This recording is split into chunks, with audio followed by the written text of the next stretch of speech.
On this spool of electrical wire, there is no twists on it. The wire was loaded on the spool without any twists at all.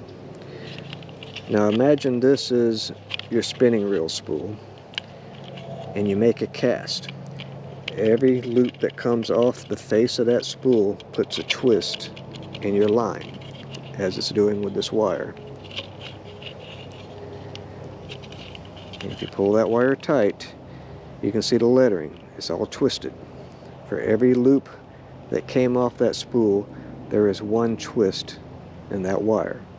That's the same thing that happens with your fishing line.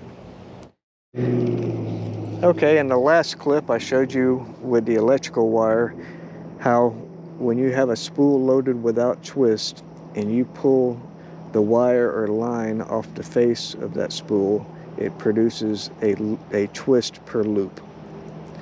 So let's say this ultralight spinning reel, which one loop accounts for 4 inches. So that's 3 twists per foot that comes off this spool. Now this is a 4.5 foot rod, and there's about 2.5 foot between the tip of the rod and that lure. So that's 7 foot. So technically I've lost 21 twists. Let's go with 20 for ease of math. Alright, so I make a nice cast out there. Say that's 100 foot, which is pretty close. So there's 300 twists minus the 20. So that's 280 twists between this spool and that lure.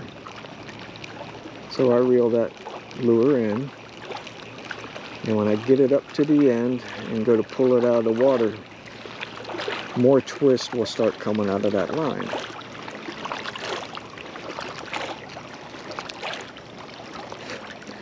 Now I've made several attempts at this video, and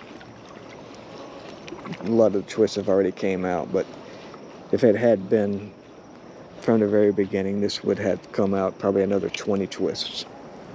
So I make another 100 foot cast, and I reel it in, and I pull it out of the water. I'm going to lose more twists. You know, by this time, 3 or 4 casts, you've lost a good 60 to 80 twists in your line. So in short order, the first 100 foot that comes off your reel is going to lose all of its twists, and as you reel it back on, it's going to be twisted back onto that spool as though you spooled this reel like you would a level wind.